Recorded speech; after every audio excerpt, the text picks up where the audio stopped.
Thank you. Thank you for being here. Good afternoon, and I want to welcome the Infrastructure Rebuilding and Resilience Commission. What's going here? Including, we are so privileged to have these two co-chairs bringing a wealth of expertise from so many areas. Linda Nelson from Stonington, Economic Development Director. Dan Tishman from Port Clyde in the world. And so many others with such a wealth of expertise and experience in not only storm issues, but economics and construction and human infrastructure planning. And there's Dr. Va. Come on down, Dr. Va. Our CDC director, because a lot of this is public health related too, right? I want to welcome you all here, again, the two co-chairs. It's good to be in Damariscotta and Lincoln Hospital. You know, we think this report is titled A Plan for Infrastructure Resilience. And the commission is Infrastructure Rebuilding and Resilience Commission. Those are two very different things, right? Rebuilding, we know we've got to do, and that's why we went to the legislature 2 years ago and last year and obtained $60 million in state funding to rebuild. And how do we rebuild? Well, they've helped develop this plan for rebuilding on an urgent level and a time-sensitive level, but also on a long-term basis. And that's where resilience comes in as well. What the heck is resilience? It's a word people are using every 5 minutes, I think. Resilient this, resilient that. But to me, it calls to mind the sayings of the great Wayne Gretzky, who said, "You skate to where the puck is going to be, not to where the puck is." Rebuilding is over here. Resilience is where the puck is going, right? So here we are at Lincoln Hospital, and I know it's pretty unusual for a hospital president to have to pay attention to the tides, but that's exactly what Cindy Wade has had to do every time there was a storm in this area. Why? The road you took to get here, that low-lying causeway to Lincoln Hospital and the Watson Health Center, used to flood several times a year. Ambulances couldn't get here. Patients couldn't get here or leave. Charge them an extra day. No, just wasn't a scam. Several times a year, flooding would take away the causeway, the exit and the entrance. On those days, the town had no choice but to close the road and cut off primary access to this hospital for people around the region. That flooding isn't random.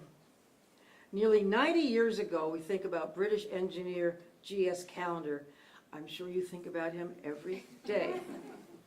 He warned the world that the impact of emissions on our atmosphere and the weather is, quote, not only possible, but is actually occurring at the present time, nearly 90 years ago. Ever since then, scientists have been sounding the alarm about how harmful gases in the atmosphere, trapping heat and moisture, melting glaciers, raising the sea levels, and altering global temperatures. Just last week, I learned a new word, this violent derecho, Spanish word, meaning really, really bad storm, tore across the Midwest, claiming the lives of many and causing significant damage. A derecho, if you look it up, is a storm system that is 400 miles long and 60 miles wide. Longer than the state of Maine is. It's longer than the distance between Fort Kent and Portsmouth, New Hampshire, or Kittery. That's huge. And it goes in a straight line, unlike the usual tornadoes that flutter around here or there, are totally unpredictable. But this is more predictable, but awfully more dangerous. And just yesterday, there were 50 storm reports, including damaging wind and hail. I just spoke with someone who's in New Mexico today, and he said he had never seen a storm like they saw in New Mexico the other day. Hail and sleet and snow in the summer in New Mexico. Beautiful but crazy damaging storms, he said. And those storms were reported across 10 states. In Maine, we no longer hear and see of the storms of yesterday. The ocean is warming, the sea is rising, and the winds are wilder. Just ask Kurt Brown, who's out on the water all the time, right, Kurt? That's right. The ocean warmer? Absolutely. You don't go swimming in December. Sometimes. But it's rising, not intentionally. He's a good fisherman. The town of Damariscotta has worked with this hospital to raise the road, the causeway out here, to withstand extreme storms and rising sea levels. That project, which is almost complete, has worked well so far, facing the onslaught of an unusual storm system called the Omega Block just this week. Another new term, the Omega Block, the Greek letter, that has been bringing downpours and high winds to Maine and to a dozen other states this week alone. Improving this causeway is certainly good for the hospital, good for emergency responders, and good for patients, and good for the community. But other town structures are still at risk of flooding. In fact, one study predicted that the basements and ground floors of historic buildings in downtown Damariscotta, watch out, Rennies, could be submerged by 3 feet of seawater within the next 50 years, if not sooner. 3 feet of seawater, that's how fast it's rising. So with the approval of the legislature, my administration made the largest investment in storm relief in Maine's history. $60 million to repair and rebuild infrastructure and to help businesses recover from the storms all across our state. That was an important first step, but we had to do more to protect the health and safety of Maine people during dangerous storms, to help emergency responders, and to safeguard our businesses and our economy from the impacts of dangerous weather patterns over the long term as well. Where the puck is going. And that brings me to today. A year ago, I signed an executive order establishing the Rebuilding and Resilience Commission, chaired by Linda Nelson and Dan Tishman, and spearheaded by the Office of the Future, Director Hannah Pingree, Governor's Office of Policy Innovation and Future. Office of the Future. I tease her because when I was running 7 years ago, I quoted Kurt Vonnegut a lot. Not many people do that, but one thing Kurt Vonnegut said was, every government, every cabinet ought to have a Department of the Future. So Hannah Pingree has headed up the Department of the Future for 6 years. This commission, which included state and local officials, emergency responders, businesses, lobstermen, experts in infrastructure and engineering and construction and utilities, insurance, financing, and philanthropy, and climate science, and healthcare, went to work. And I asked the commission to tell us how we can lower the risk of natural disasters, how to better prepare and respond to extreme storms in the future, and how to strengthen our basic infrastructure so our state can remain always a safe and a welcoming place. So these good people traveled all over the state for a year. They went to Rumford, Mexico, Machias, Caribou, all different places in between and northerly of that. And they listened to town leaders, emergency responders, fishermen, business owners, construction experts, and engineers, and just everyday people on main streets of towns across the state, as those people all described the harrowing storms that we'd experienced and the heroic actions which saved lives and saved the livelihoods of Maine people across the state. In Jay, for instance, a severe summer rainstorm washed out roads and culverts. I remember this. Route 4, Route 133, main thoroughfares in my neck of the woods. Nearby in Mexico, the Swift River raged through the town and claimed the lives of 2 people. Unheard of flow of the Swift River. In Stonington, people quickly secured damaged wharfs and bait sheds and secured them with chains and anything they had on hand. They parked a heavy forklift on one wharf, right, to try to weigh it down and on a pier, and so it wouldn't be carried away on the next tide. In Machias, the town offices and businesses along Route 1, the main thoroughfare, were badly flooded and severely damaged. The people of towns all across the state asked us for more tools to respond to these storms they had never faced before. And based on those requests, this commission released their first round of recommendations last November. We answered that call for help. We introduced LD1, an act to increase storm preparedness, which got the bipartisan sponsorship of all 4 House and Senate leaders. The legislature enacted it. I think got a unanimous committee report, I think. And I was proud and pleased to sign that bill into law just a few weeks ago. That law will strengthen homes, private homes against storms. You know, we have the oldest housing stock in the world, in the country, right? Not the world, the country. And we're always trying to get people to weatherize and use different methods to upgrade their homes. It will upgrade emergency warning systems for first responders, and it will map out future floods and floodplains so towns can better prepare, citizens can prepare for flooding. All of this was done in this bill without any general fund dollars. And today I am proud to join this commission for the release of its final report, a plan for infrastructure resilience. Looking to where the puck is going, right? Skating to where the puck is going. And I want to thank again Linda Nelson and Dan Tishman and Hannah Pingree and all the members of this commission for their work over the last year. They paid attention, they listened and learned, explored. They listened to the people of Maine and local leaders.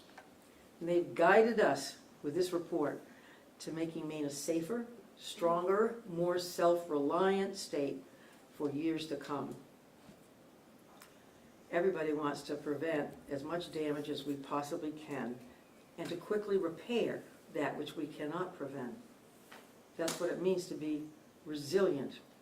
That's what this plan does. As president of this hospital, Cindy Wade has enough on her plate without having to keep an eye on the tides every 6 hours or 12 hours and watch anxiously as the rain falls on Days Cove, worrying that the next ambulance might not make it safely over the causeway. With the sea level rising 2.5 times faster than any point in history since 1912 that we know of, since measures were made, we're entering a new era of natural disasters that will threaten the future of communities like Damariscotta and communities across the state of Maine, inland and coastal communities both. May this report and the work of this commission continue to unite Maine people for years to come. These storms don't know whether you or your town or your neighbor are red, blue, or purple, or green. They don't care what party you're in. We just want to be protected against these storms and more resilient against the storms we know are coming. We're going to protect the public and support first responders, strengthen our economy, and keep our state the most precious, healthy, and safe place that we are so proud to call home. And so now I'd like to introduce Linda Nelson, co-chair of the commission and economic development director of the town of Stonington, where I first announced the commission 1 year ago. Thank you, Linda.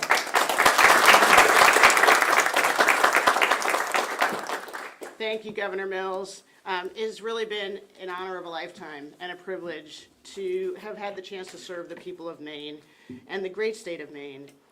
Thank you, Governor, for looking to the future, for keeping your eye on that puck. Kurt, give you those. That's right. And for taking swift action, right, to ensure that Maine leads the nation in our ability to sustain strong, healthy communities in the face of forces that often seem beyond our control. Sea level rise, unpredictable storms, and yet these things can also be heavily impacted by our choices. This has been a team effort from the start. A big thanks to the 24 other members of the commission from all walks of life throughout the state who have spent so much time over the past 12 months to make this an action plan that really has legs on it.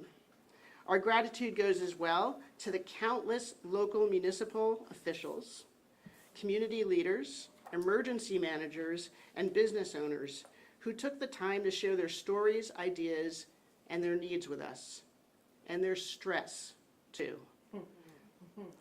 What we're releasing today is an action plan of 50 things we can do starting now.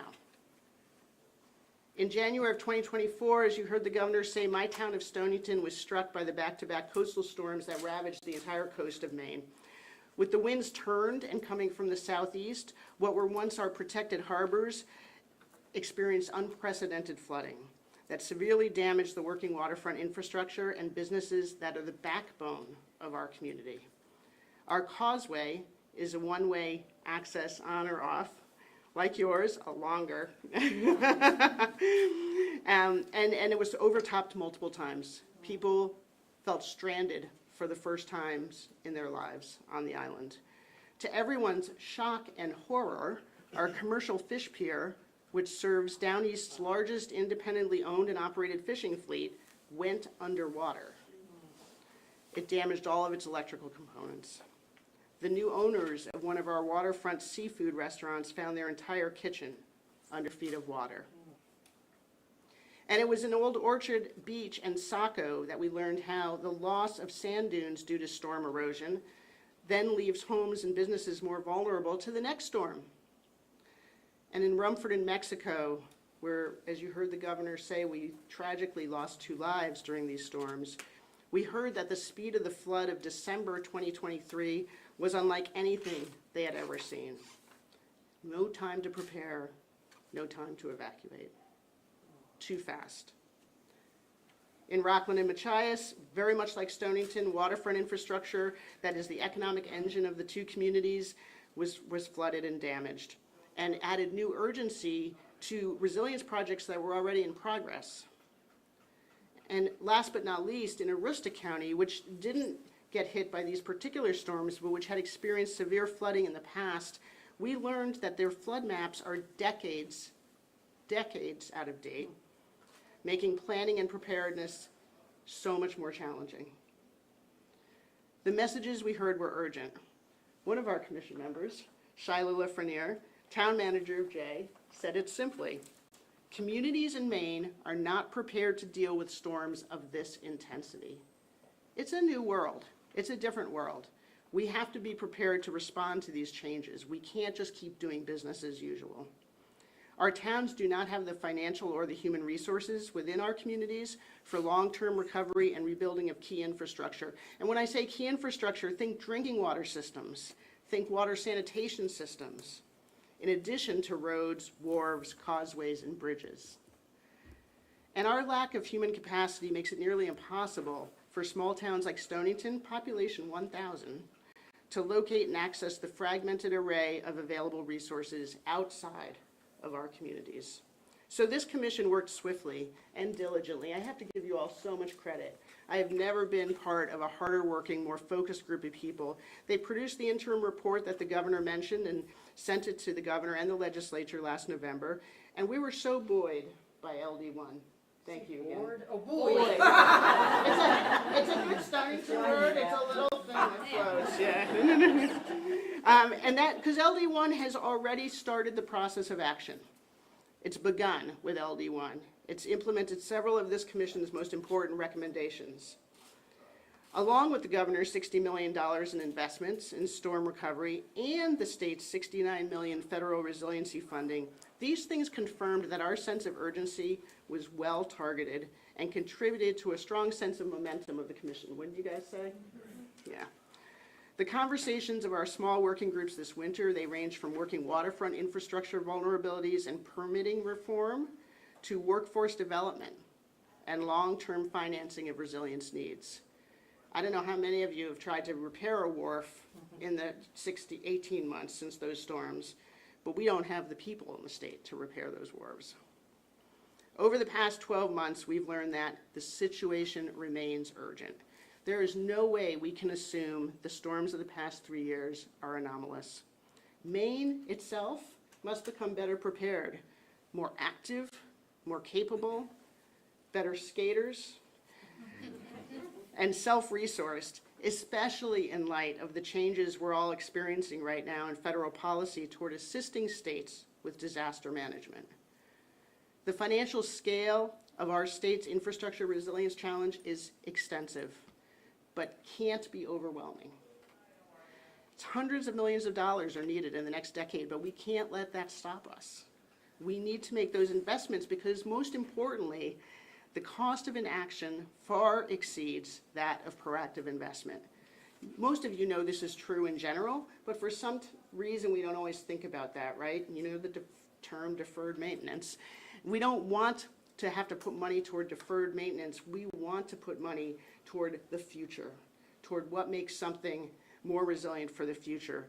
And a study by the U.S. Chamber of Commerce and the National Institute for Building Safety showed that every $1 invested in proactive resilience measures saves at least 13 in repair costs and adverse economic impacts.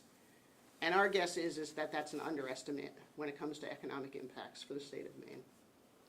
1 to 13. The work of this commission and this plan is urgent. I can't say it often enough, as well as a clear demonstration of how government works for the people of Maine. None of us can do these things alone. The projects are too big. So we're in this together. And the state of Maine and our governor has our backs. My fellow co-chair, Dan Tishman, from whom I've learned so much, is going to say more about the details of the plan. Thank you again for being here today. Thank you, Linda.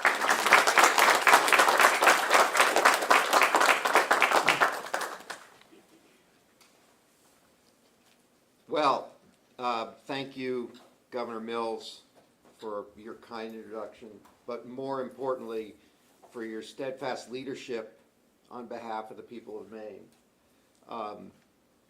You gave us a task, and we took you seriously, and it has been not a saunter through our efforts, but a sprint, because we knew how important it was for the people of the state of Maine to go into action.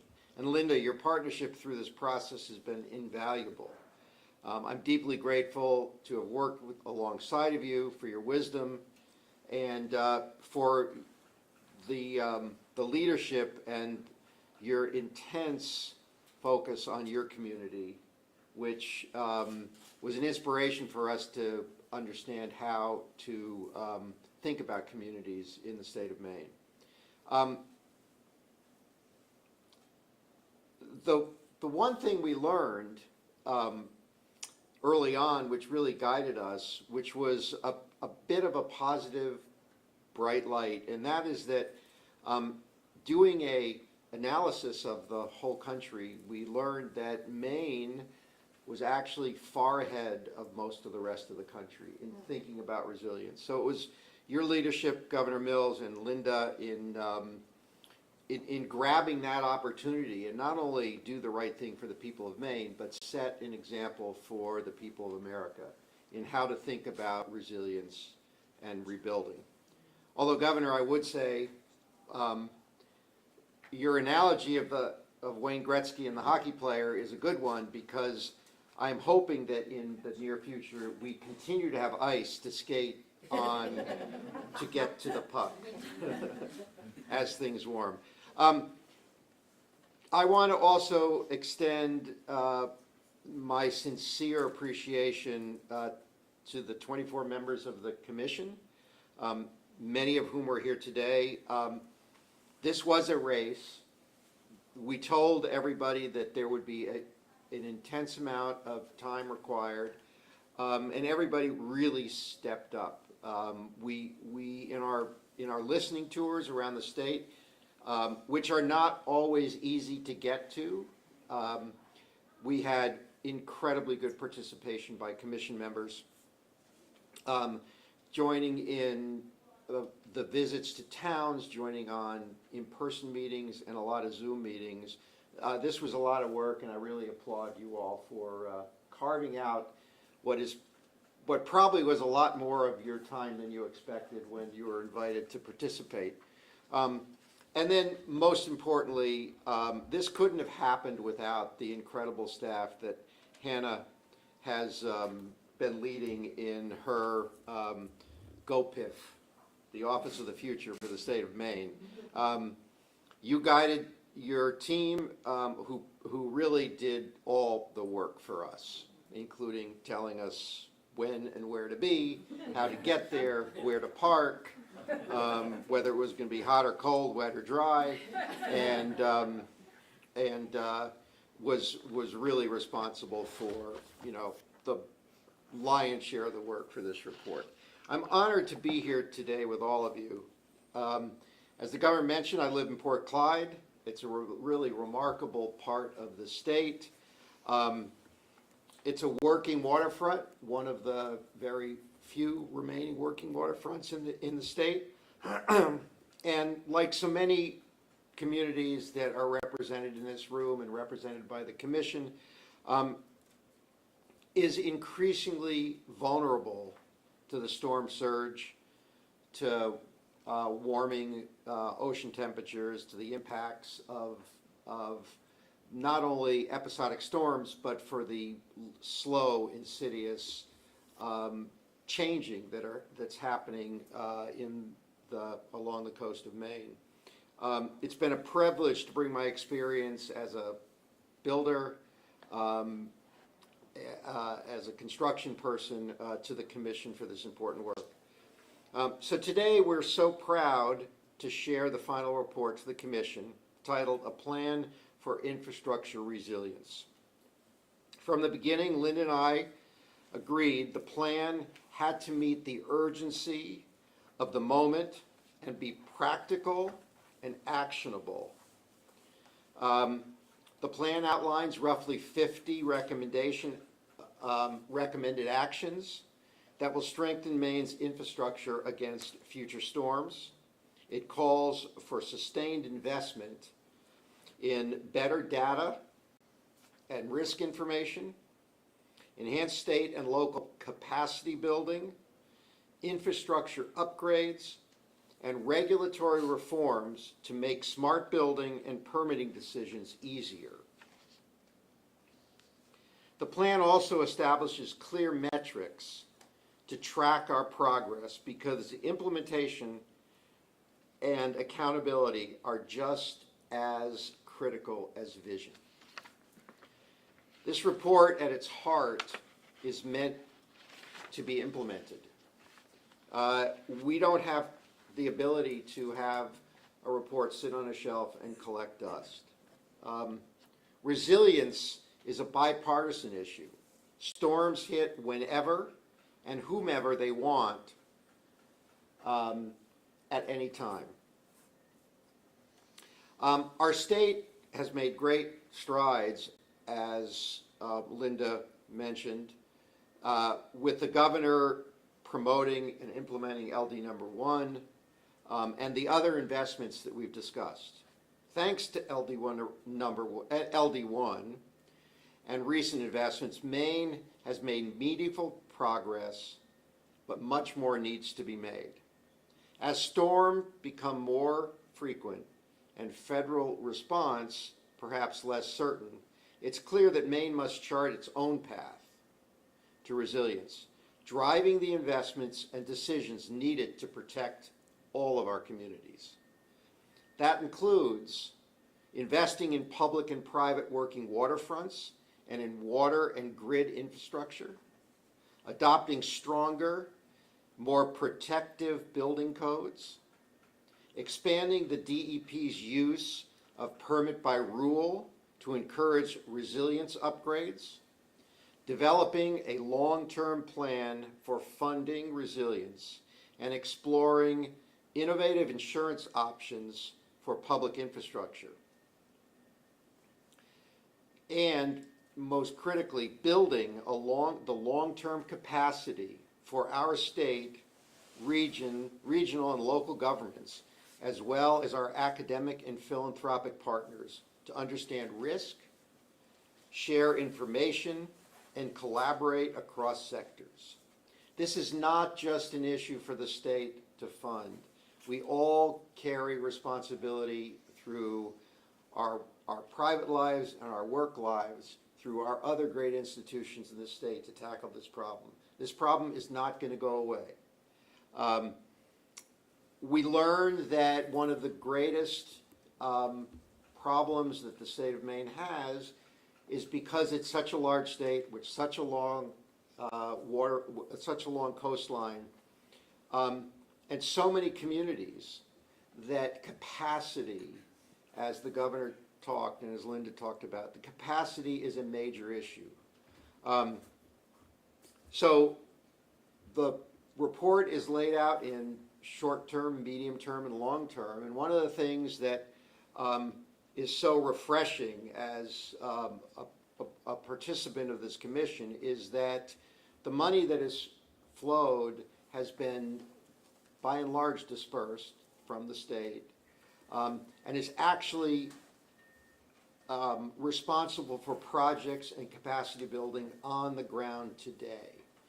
And with the new state's Department of Community, the MOCA, is that there will be a state organization that is available to lend capacity building efforts to communities throughout the state.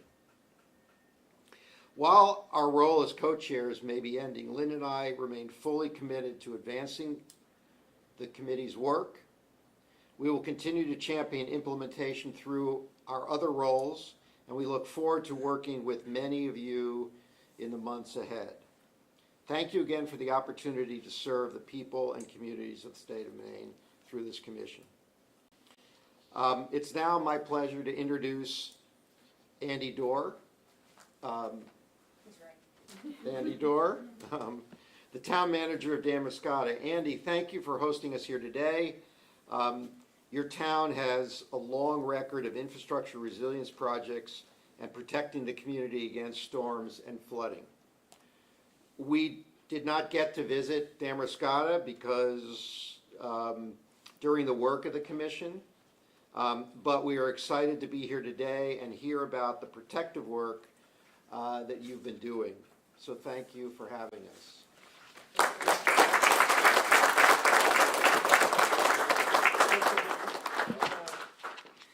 Good afternoon, everyone. It's a pleasure to welcome all of you here to Damariscotta to highlight the work in the Infrastructure, Rebuilding, and Resilience Commission. Governor Mills, welcome to Damariscotta again. Your presence here today underscores the importance of the work the Commission is doing. I heard Rennie's was having a sale. We know your commitment to the future of Maine's communities, to thoughtful planning, and to building a resilient state is unwavering, and we are deeply appreciative. We are periodically reminded that we are not ready to accommodate floods, and in December of 2023 and again in January of 2024, stormwater and tidal surge inundated our community.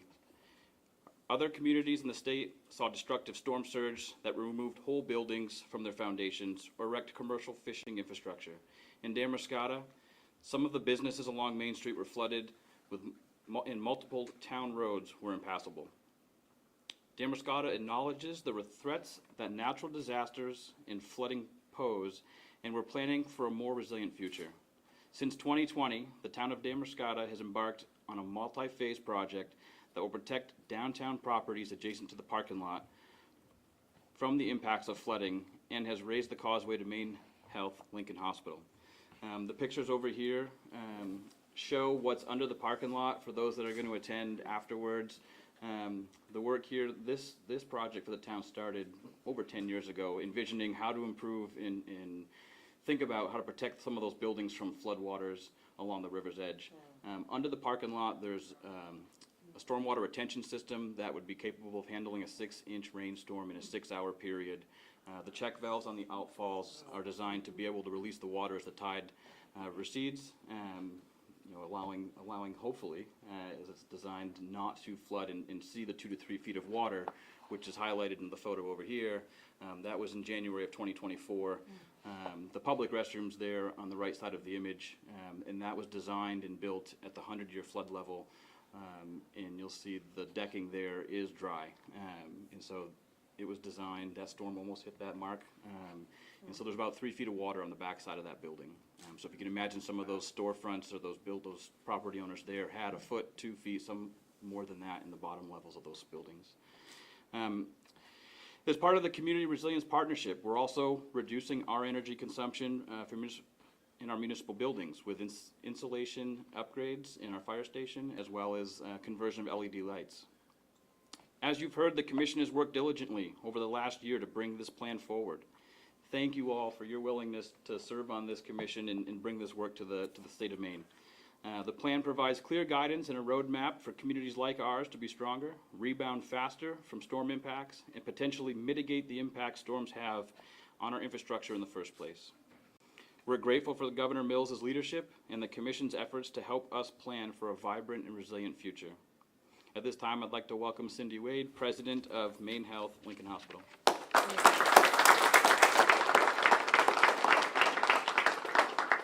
So hello and welcome. Thank you for being here at the Miles campus, and thank you to Governor Mills. Thank you to the commission. What an amazing amount of work you have produced in just a year. I'd also like to thank Andy for the partnership he has provided to us here at MaineHealth Lincoln Hospital on the Miles campus. As you see in these pictures, and as the governor talked about earlier, I actually have a bird's eye view of that causeway and have sat there wringing my hands on many occasions watching as the tide has risen, because we're fortunate to live on this beautiful waterway, but the tide has risen and the culverts were unable to accommodate the amount of water. And so the water then flows over the top of that causeway, which ultimately decreases access to this campus. This campus is valuable to this community, and it's not safe for cars to pass. It's not safe for our emergency medical vehicles to pass. And so it has put us at risk many a time over the last few years. And you got to cross that causeway. Yes, it's under construction. It's our second phase of this project, and we are very grateful for the support and help of the town and this commission's work and the money that has gone into this. It is a short pathway, unlike the long pathway that you spoke of, but it is a very imperative one to us here locally. So thank you to the help again of Andy and the team in Damariscotta, to our hospital, and to the donors that have also supported this project above and beyond the work that's gone on. The height of the causeway has been risen to hopefully accommodate over the next 100 years. Increase in storm surges and increase in the tides. We also were able during this project to replace an over 80-year-old water main, which was imperative also to this campus. And due to donors here locally, we're able to put in a much needed pathway or sidewalk that's raised above and make it more safe for people coming and going off of campus. People do walk to campus. It's also been able to provide us with lighting that of course adds safety to our care team and anybody else using those causeways, that causeway after the sun has gone down. These improvements further strengthen the connection our campus has in the town with the town. It allows us to worry less about the causeway's future, and maybe I won't stand there watching as the water starts to rise. I'll find something else to watch, like the helicopter trying to land in our parking lot, but we are so very, very grateful for this work. It really, to me, is a perfect example of the mission of MaineHealth, which is working together so our communities are the healthiest in America. This is how we're trying to meet that mission and vision, is allowing people to get to the care that they deserve and they need. I'm looking forward to seeing this wonderful report and reading through it and learning more about proactive preparation for weather-related disasters. But in the meantime, thank you for supporting us here in Damariscotta and supporting the causeway that leads to this amazing facility. Thank you.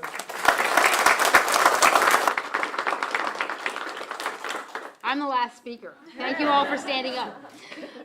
Thank you again, Cindy and Andy, for sharing the incredible work Damariscotta has done to better prepare for the storms ahead, and more importantly, to protect the vital infrastructure that underpins your community, which includes your hospital, your downtown, and your businesses. Your communities are lucky to have you both. I actually also observed Andy's awesome leadership on the island of Vinyl Haven, and it's great to see the forward-thinking and creative approach you and your community takes. I want to again thank the governor for your tremendous leadership for this work. We are here because of how much you care about the people and communities of Maine. Your continued push across the administration to both tackle climate change and prepare for the storms ahead has made a real difference for our state. I want to again thank Dan and Linda, who've gotten a couple thanks, but they have steered this process so ably, and all the commission members, many of whom are behind me, who brought tremendous expertise and ideas to this work. I observed just how much the leadership of this commission and its members pushed for actionable recommendations. I know Linda said that, but it's a word she used probably 1,000 times. We have to take action, and now. As you've heard, their diligence has already paid off. Commission leaders have even volunteered to continue this push for progress and have urged for continued efforts towards accountability to make sure this plan's many 50 tasks are actually done and they don't sit on a shelf in Augusta. In addition, I want to specifically call out and thank several others, including the state agencies, many of whom are represented behind me, who have done so much heavy lifting to make these programs work. I want to again thank the GoPIF staff who've done so much to advance the work of the Commission and its policies, as well as the key staff from MEMA, the Bureau of Insurance, the Governor's Energy Office, Department of Transportation, Marine Resources, Environmental Protection, and Agriculture, Conservation, and Forestry.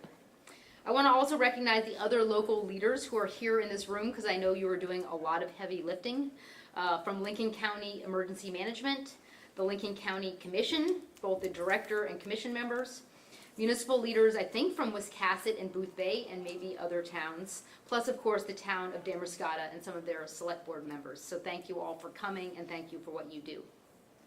We know that climate impacts and severe weather events will only increase in the years to come, as scientists like Pete Slavinsky, right, who advise the Maine Climate Council, have told us over and over.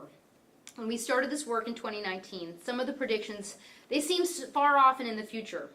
But after these 3 back-to-back storms that we've talked so much about, it felt like the loudest possible wake-up call.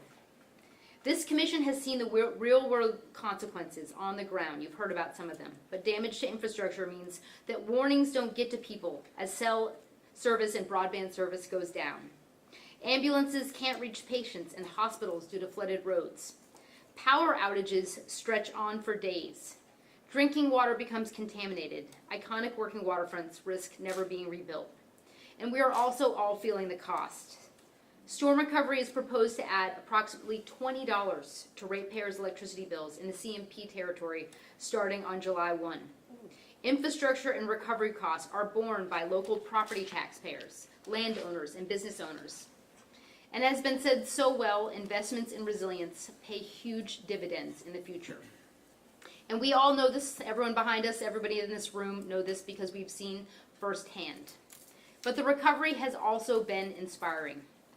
My hometown just up the coast saw our island boatyard, J.O. Brown & Sons, a central community hub, nearly wash away in the first January storm.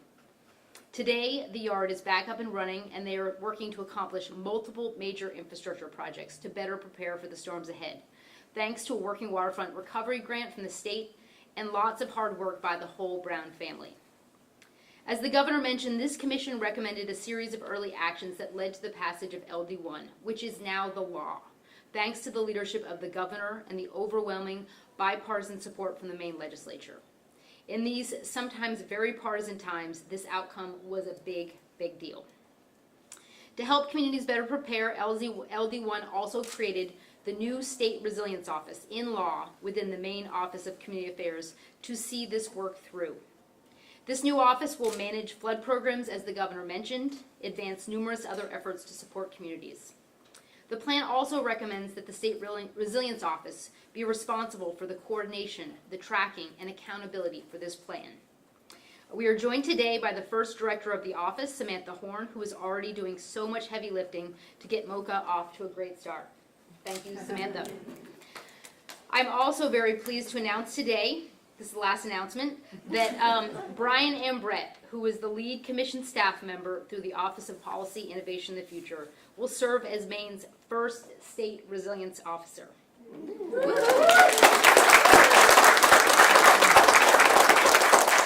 This commission knows how knowledgeable, skilled, and caring Brian is, and I will just say, he also wrote most of the words in this report. If there's a typo, it may be his fault, but hopefully there aren't any. Brian has led on state resilience policy since 2019, supporting the Community Resilience Working Group of the Maine Climate Council, and he piloted and then launched the incredibly successful Community Resilience Partnership Program that now supports more than 260 communities across Maine in resilience and emission reduction projects. Brian knows that communities are the heart of this work. So it's a huge honor to be the first to publicly congratulate you, Brian, on this new role. And while I said I wouldn't, we're not going to sing. It happens to be his birthday. So it's a big exciting day for Brian.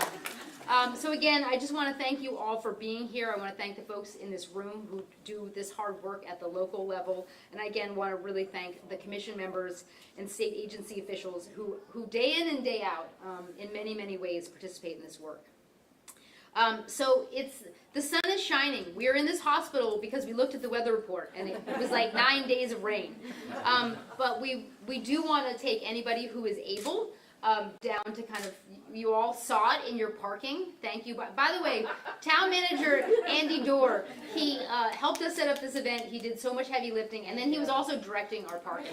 So that's how running a town in Maine does work. So Andy will lead us on a tour as soon as we can all shuttle ourselves down there to hear more about the mitigation project. There are also 4 or 5 different downtown businesses who are going to be down there for anybody who wants to hear more about what they have gone through and their rebuilding. So again, thank you all for coming, and again, thank you to the commission and the governor. Thank you.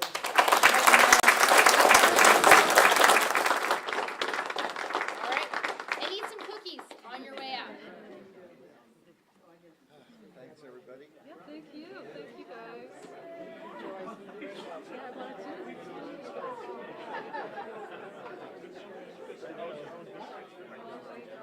wanted to. I'm gonna hear about that.